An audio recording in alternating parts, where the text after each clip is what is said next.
Thank you all for coming here and wrapping up this wonderful event. Maybe let's start by talking about reactions. Doom and gloom or bright skies ahead? Any thoughts?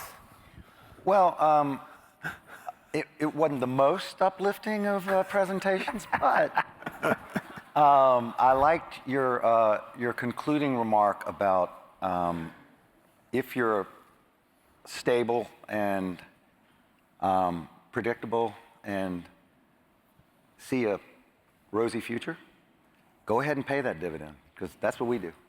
Okay. Right? So, yeah. Fair point.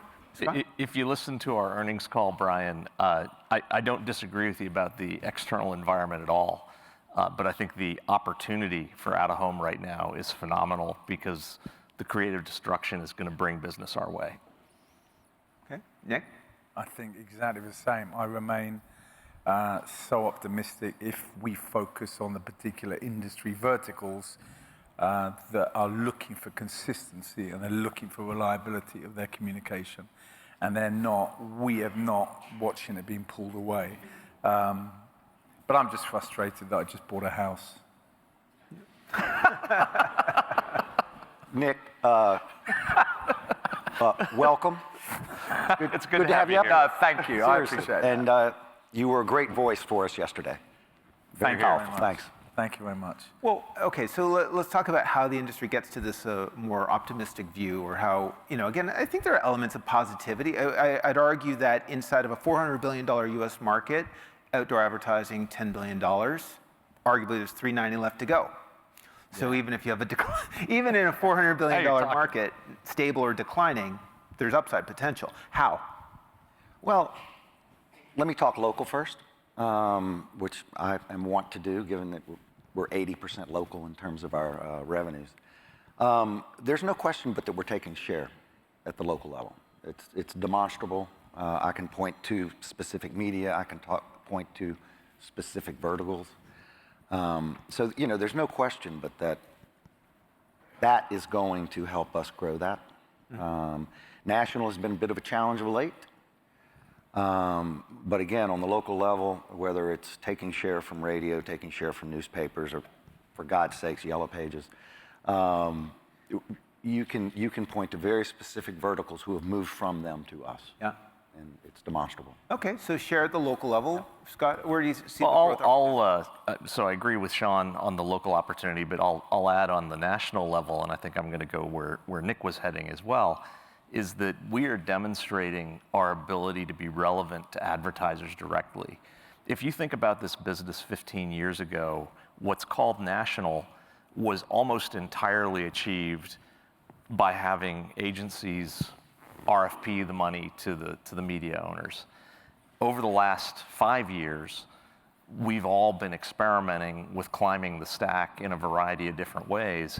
And speaking specifically to Clear Channel, I feel great about what we've done, bringing together data with salespeople who understand verticals and a marketing team that's motivated to put creative pitches and creative ideas out.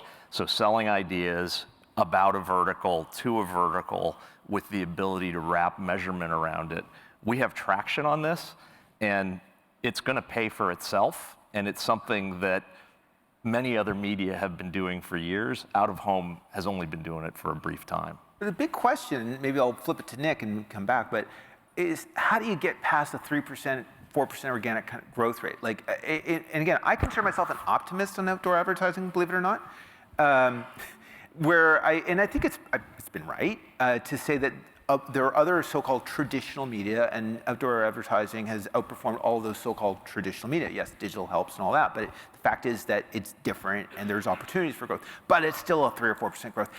Nick, I'm not asking you for guidance. How do you get to double-digit growth? How do you double? Redefine the value. You said it yourself. We're in the what? Legacy media or non-legacy media? We're leading media, because the legacy media, linear TV, whether you add in cable, print, for God's sake, audio, they're losing audience share. We aren't losing audience share. And I would argue, as we've just said here, with the strength of digital out of home, And I talked about it yesterday. It's about our relevancy. It's about our value proposition. It's redefining the value of this combination, whether it be hyper-local, local at the regional level, at the national level, the opportunity to be both in real life, whether it be in a static or digital or a transit.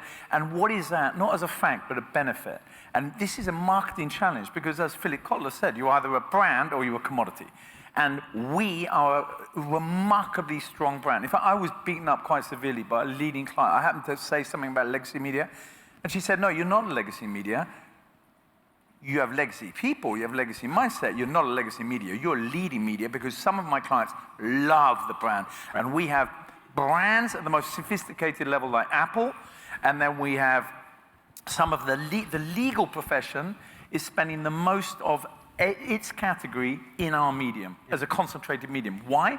Because of the results and the outcomes. So while we are struggling with the measurement challenge, our opportunity with greater sophistication and data and digital technology is to move from our interactions into the business outcomes. So I believe we are not destined for a 3% growth rate for the eternity. Well, right, and this is where I'm going. Love only gets you so far, and it gets you to 3% currently. And so... What? So I misunderstood. What guess? Love will only get you so far, meaning 3%. I mean, meaning, yes, there are clearly there are marketers out there who do love the medium. It's differentiated, it's important. It's Apple, right? Obviously, core part of the plan. Hold but on. it only gets you so far. Hold on. So just our little selves, our digital network reaches more adults, and I'm going to get fact checked on this, but I'm pretty sure that we reach more adults by ourselves, so this is before I add in my friends, than TikTok. I don't doubt it. We don't monetize it. I mean, there's your double-digit growth. We get anything like. I mean, you just have to have a little more imagination about how you use the inventory, how you position the inventory. And I think the thing, if you look at the long history of out-of-home, because this is the one thing we definitely have, is plenty of history. This was a business that was a 7% grower for 40 years before the great financial crisis. There were a couple of blips as recessions happened and things like that, but it was a 7% grower for all those years. We had a very slow recovery from the great financial crisis. That was on the back of the local economies, because local is such an important part of our business. But as you have an opening in how you actually use the inventory, we have completely transformed our footprints in the last 15 years. Going from entirely print to, I think the smallest among us is a third digital in terms of our revenue. That digital inherently, it's just like other digital media, that you multiplex it and you figure out how to sell more of it. With our recently divested European businesses, we were running occupancies unlike anything you've ever seen in the United States, because the demand from the advertisers was at a different level because of how out-of-home had been integrated into that media mix there. We can achieve that here, and we have the inventory to do it. Consolidation, I would argue, you all may disagree, but consolidation of the industry was one of the single most important drivers of that 7% growth, making it easier for a regional advertiser or a local advertiser to achieve real scale, because it was a very fragmented industry until, I mean, you guys and Clear Channel came along. And so, and I guess Infinity as well prior to for OUTFRONT, but the consolidation was, I think, a driver. For the next phase, you're not going to consolidate in the same way or have the same impact. So I'm wondering, and maybe I'll direct this question at you, talk about the local advertiser. You get a large share of wallet, you're huge in the markets you're in. Those marketers that you're selling to, you might be the single most important seller of media for many of them. Can you sell more than media? Can you sell marketing solutions? Can you sell, and I make this example up for the lawyers, a CRM solution, something else? You know, I can't do it and make a 50% margin, and I like our people selling our medium, right? So I don't want to go out and sell somebody else. But I wouldn't have, you know, in 23, Lamar posted double-digit same board growth. Fair enough. We did 10% plus, right? So it can happen. It's nice to have a whiff of inflation in the air. Our medium does well when there's inflation. So to be sure, inflation is positive for the ad market because we measure in nominal terms. So that's an important point. Yeah. And is there anything other than, and I don't mean to disparage it, spots and dots to be sold? Oh God, there's a ton more than spots and dots to be sold. I know, I'm exaggerating. When you talk about what we're doing with putting together 1,200 digital signs at the same moment A lot of to dots, announce to a be product. Yeah. A lot of dots. Come on now. I mean, we're constrained. We can't put videos up. We can't put cat videos up along the roadside. That would help us if we could. You'd get the TikTok money that way. I mean, maybe. But actually, I want to hit on that. But the outcomes piece that Nick touched on is part of what I'm getting at. Yeah. I mean, it's, yes, spots and dots in whether that's a TV, radio, or otherwise. I mean, at the end of the day, marketers they were buying just that, but they really want increasingly outcomes or something they can. I know, but that's why you said earlier, it's not, love will only get you so far. You can't take the extremes where we've got Morgan & Morgan as one of our biggest players for any of us, and then you've got Apple. They're not doing it out of love, they're doing it out of the results and the proven efficacy, because the legal profession continues to increase and is now the largest individual sector of the at-home industry. So the other opportunity is not just, to your point, what else can we do? It's about the opportunity that we start to imagine that we're not selling products, we're selling solutions. We are selling ideas that aren't just about brand exposure, but about the brand experience. We did that with the Super Bowl. This year's Super Bowl was the highest, 130 million viewers. Fox had the highest ever viewing of any Super Bowl. We had New Orleans, we did an exclusive agreement to wrap so much of that city with walls that weren't there. It was about what are those opportunities where brands want those experiences. They don't need more awareness. They're looking for affinity and relevance. Some of those biggest advertisers in the world. So, as a former agency guy, yeah, can you sell all of that at 50% margins? it's a negotiation. You're talking about marketing or trading and negotiating. They're two different things. If I'm looking to get the best value, we obviously have different products and they're part of the portfolio. They're not all going to go at the same price. And as far as I'm concerned, it's a mix. What we want to do, and I'm talking specifically more about OUTFRONT, is to ensure that where we are, we're investing heavily in innovation and so heavily in aspects of digital out of home, we don't allow that to be confused with a one-off experience. Isn't this a really wonderful individual thing to do? But we are part of campaign building. Yeah. So not one day, but every day. Can I give you all a terrible choice to make? I remember when I covered agencies having some fascinating conversations with, the basic algorithm of agency land historically was 3% organic growth, 30 bips of margin improvement would translate into, call it high single, with some buybacks, translate into high single digit EPS growth. And that was the algorithm that basically every agency group ran through. And I know that more intimately, right? But a conversation I would often have would be from business unit leaders. They'd say, I can't believe we have to get this 30% margin growth.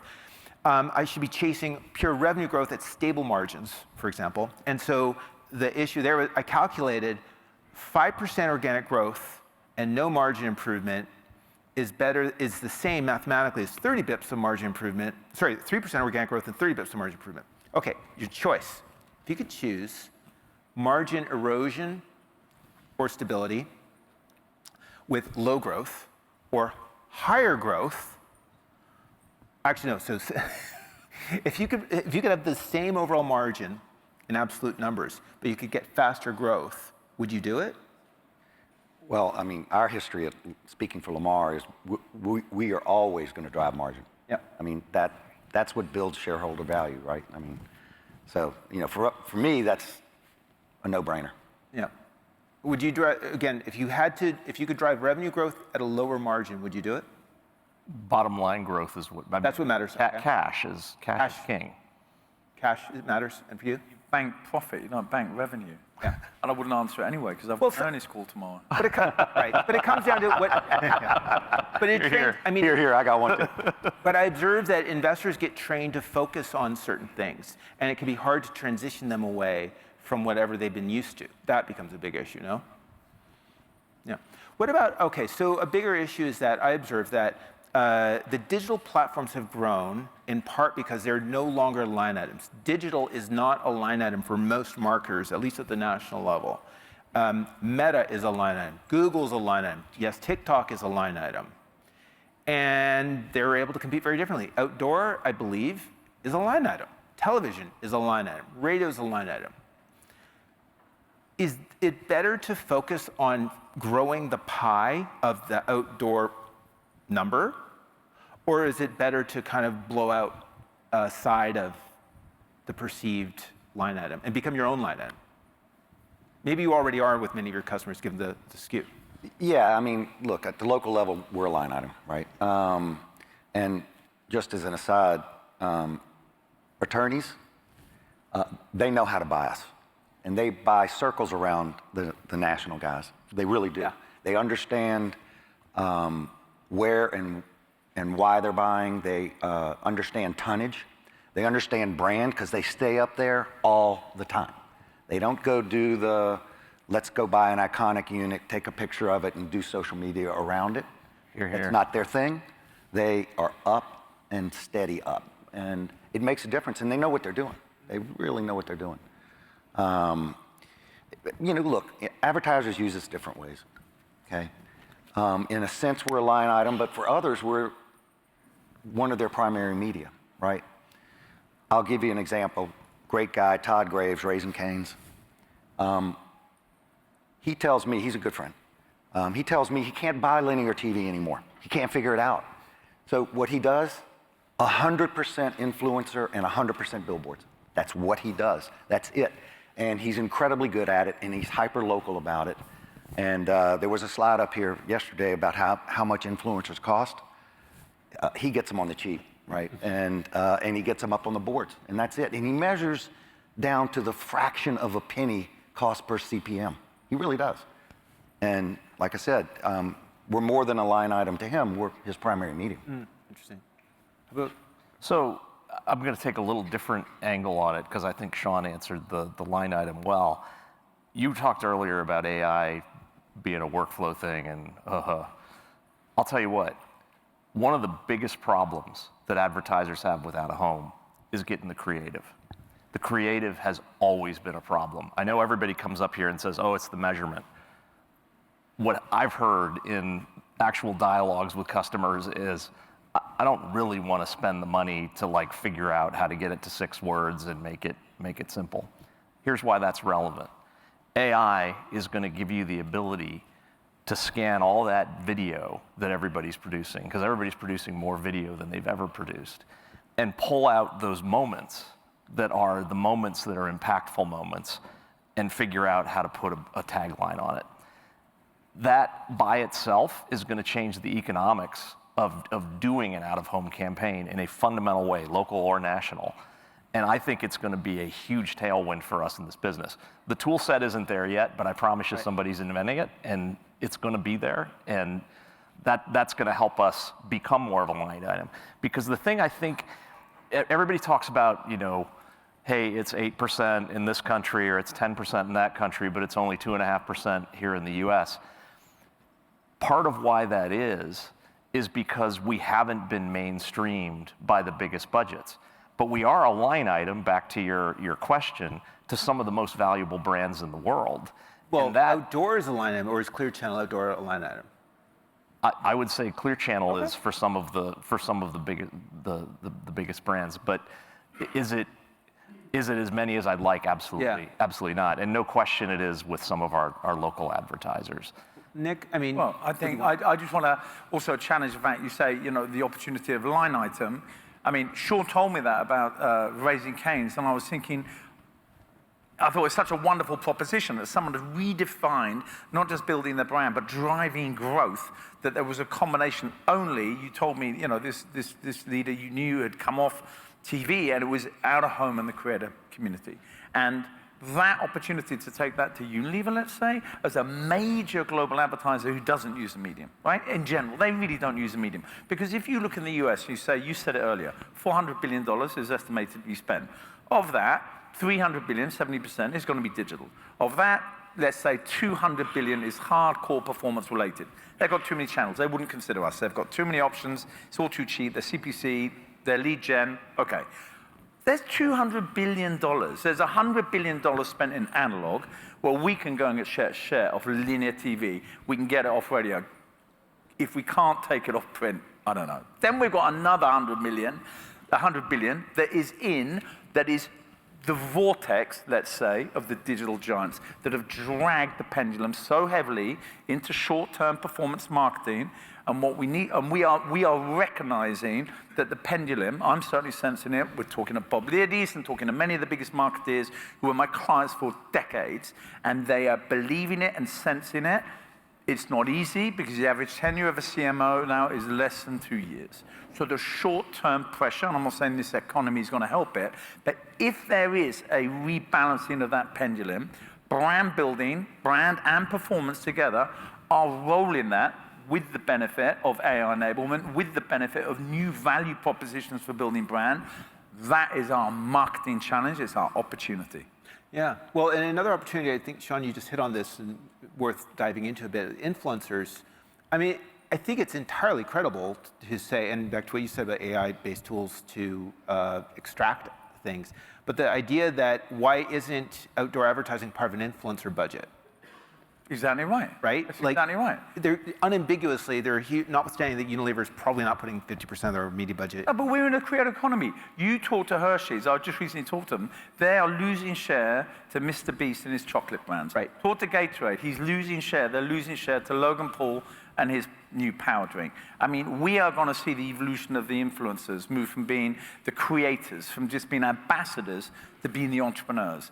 And they, if I make a generalization from what I've learned, and again, early days as an operator in this industry, they really love the out-of-home medium. Yeah. Well, people love to see themselves on a billboard, especially near where they live, right? But I mean, on that topic, I mean, is that an opportunity to chase? And I mean, because that, in a sense, it means breaking out of the outdoor line item, right? It means chasing these larger share of wallet. And I mean, but that and retail media, I think, even notwithstanding what's going on with Amazon, which probably will see some hits from this, feels like other shares of wallet to chase. Agree? Well, yeah, and there's a fine line between selling against to capture share and selling to complement to capture share. You brought up in-store media. For example, we have a great relationship with Roundel. That's the agency that, for Target, that's captured, that sells into the CPG world for their in-store media. We've connected them to our pipes, right? So what they're doing is, if it's working online and it's working in store, our digitals within about 5 miles of a Target automatically pop up with their creative. Not advertising Target, but advertising what they're advertising in store, right? So, I mean, as we, as an industry and a medium, evolve in that way, that's capturing share, not taking it, right, but complementing, right? Well, the audience extension concept, I think, is a huge one, and thank you for bringing that up. I've certainly argued in the television space today, Walmart and Target as well as Amazon, are better able to sell Paramount and Warner Brothers Discovery than the other way around, because they are credibly able to sell performance in the eyes of a marketer, even though the marketer wants brand building, and the marketer's brand budget shrinks, but the performance and outcomes budget goes up. So question, I mean, what are you doing to credibly show performance? Yes, a marketer in a local market can say, yeah, well, my phone rings, and that's performance. They feel it works, but feelings, again, only get you so far. What needs to happen to demonstrate performance or outcomes directly, rather than, say, a Target selling it? You need to go to what the vertical, this goes back to vertical selling, because every vertical has a different definition of performance. And you have to understand, how are they measuring it today? How are they judging ROAS, ROI? And you have to figure out how to do that within. The great thing about modern digital analytics is we can do almost everything that any other medium can do. Sometimes it's just hard in terms of figuring out how to get, what the rate of people seeing the ad is, what the action the people take after seeing the ad. But I mean, that is how we're opening pharma as a vertical. That is exactly how we're doing it. That's how we're getting deeper with CPG, by using the ability to look at cases moved, as a result of campaigns. You know, auto visitation, auto purchases. I do think that you were talking earlier about closing the loop. This is something we talk with partners about all the time, and the door has to swing both ways in terms of there being upside as well as downside for us in embracing that. But I think that that is something that is salient and is possible, especially as you think about the partnerships like Sean's talking about with Roundel, where you're actually, you know, getting into the retail store and figuring out how to divvy the lucre up among the parties. The key for us is driving that utilization up on the assets, which will then also, I mean, we are a very supply and demand driven business. If you look at, and I'm sure this is true for these guys too, if you look at our top performing signs, they are almost never vacant. They always have copy on them, and they always are, you know, getting higher and higher rates and things along those lines. If we're able to leverage the tremendous footprints that we have and drive, you know, from it being the top 5% of assets that perform like that to the top 10% of assets, that's going to get you your double-digit growth. Well, and Nick, I want to get your thoughts on this, but so there's a paper that we published, again, madisonwall.com or madisonwall.substack.com. It was commissioned by Google, but independently administered, to be clear. And it was about the future of planning. The title was "The Future of Planning is the Platform." And it was under this premise that we are going down a world where, and if y'all haven't used Advantage Plus or PMax to understand what those products are, you should, and you may want to be scared or not. And again, you may identify opportunities from it. Large marketers today do not want to use those platforms for the most part, for a whole lot of reasons. A lot of smaller ones are happy to do it. There's much more of a set it and forget it. Creative is taken care of. It does automate a lot of that process, eliminates a lot of friction. And so one of the big ideas was that I was trying to explore in the interviews that went into this project was trying to understand how other non-digital platforms will evolve. One of the best ideas that came in some of these interviews, and I credit Pierre Bouvard, who I'm sure some of you know, works at Cumulus in radio. But the idea that, and he's not saying this is what Cumulus is doing to be sure, but non-digitally focused platforms will need to have their own MMMs, their own media mix modeling attribution tools. And yeah, sure, you know it's biased, you know it's conflicted, but you're choosing to spend money with the medium because you have a hunch that says this medium works. You take the clients for whom you are the single biggest seller of advertising. Of course they're spending money with you because they know it works. They sure could use that extra justification with an MMM or some other tool. And so my question for you with that preamble is, do you see a world getting to a place where you all as suppliers subsidize or otherwise provide attribution tools? Or is it all about facilitating third-party attribution tools to demonstrate that performance where the marketer actually wants it? Any thoughts? Well, we do the third-party thing. We just did one in a big way for Dunkin' Donuts. Great campaign, and the numbers that studied the efficacy of that one are just rolling in. Early returns are really fantastic. So, you know, third party is probably the way to go, right? Okay. So you're not grading your own homework, and. But marketers don't seem to care if Google. But I'll take it another level on that, because we actually do have a full set. That's what you just described. Our radar suite of tools. There we go. There are planning, attribution, and integration. And the integration is the one I'd really call out, because the most powerful usage of this that I've seen is when we provide our data about what we're delivering, which is the audience, the data on the exposure. And we hand that via a live ramp or a clean room to a marketer who matches it then to their data. And they look at their uplift, they look whatever their ROI characteristic is, and then they grade it. But they have to do the work themselves. No, we're passing it. We're passing it through to them, and it's going into their analytic stream. It's just fitting their workflow. Right. And so that to me, I mean, when I think about measurement writ large for our industry, getting to where we are compatible with the industry standard MMMs that are out there. Not that there is such a thing, but there are a variety of MMMs that are used more than others. And our data currently, as an industry, is not compatible with it. getting the data compatible with that will be a big step forward for us. Nick, any thought? MMMs? Well, it's a mission that I've just recently joined the board of the OAAA, and it's a mission to review the measurement. And I think we're talking about media measurement and media outputs versus the marketing outcomes, because the most sophisticated marketeers, they're looking at attribution, they're looking at incrementality, but they're also, you reference that, that platform, which I thought was a great article that you published. Many of you probably didn't read it because you don't use Out of Home to publicize your work. You should. It's really good. And you reference in there a great article I talked about yesterday, the BCG article about the customer journeys. And when you think about how we're proving, not in isolation, but in conjunction with other media. I mean, it's quite rare we're going to imagine we're the only medium to be driving full customer, journey. And what is our role? And I think it's too easy. Everyone talks about clients or marketeers or agencies. Everything needs to be more specific.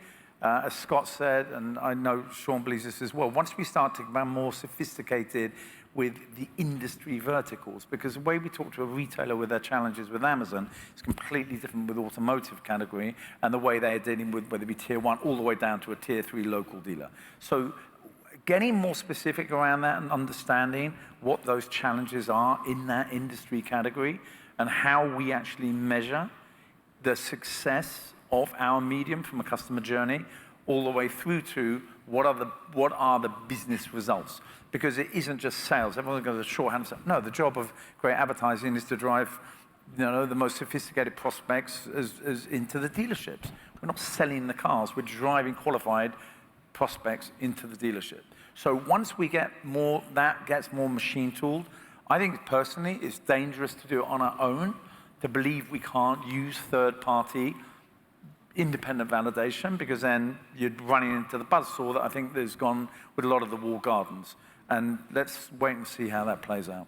Yeah. Well, I observed that marketers, if you ask them, do you want independent measurement or do you want conflicted measurement? They'll say, of course, I want independent measurement. It's like, okay, and you'll have to pay this much for it. They'll say, how much was the conflicted measurement?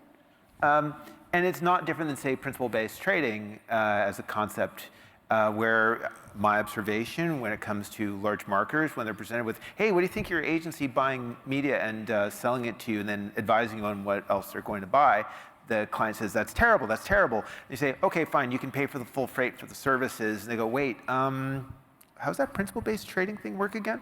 So maybe the bigger question is, are clients willing to make the investment to understand whether the medium works if they're unsure? I mean, what do you need to do to persuade them, if not the giving away a tool to say, you believe it works, now here's some proof. Yeah, it's us telling you, but what needs to happen to persuade the clients?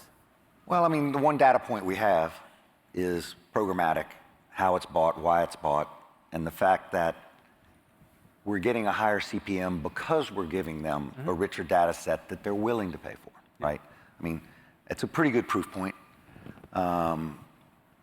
So, I think our CPMs are so low, I think they'll pay for third-party data. I mean, they just will, because, again, it's a small piece of what is already a low CPM. Yeah. And I think the trial that you try to induce, it's not necessarily the data that is the trial, it's we reach everybody. We reach people you're not reaching in your digital channels. We reach people that are not being reached on CTV.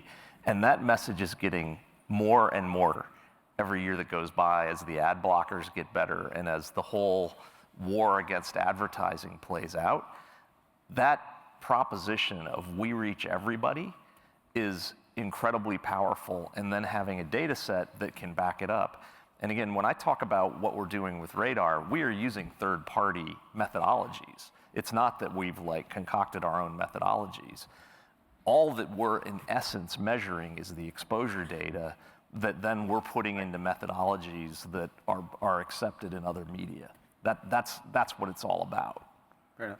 Well, my view on that is that we talk about advertisers. And I think we need to identify, and I'm going to only speak on behalf of OUTFRONT, I believe that that the low-hanging fruit for us are the brand marketeers who care about brand. They are not exclusively going to be in that $200 billion, probably even more, spent in the pure digital channels who have identified now the performance marketeers. And as far as I'm concerned, we need to be investing accordingly with those through our marketing efforts and our innovation, our ingenuity, and the scale we have, because we do have significant scale, to reach.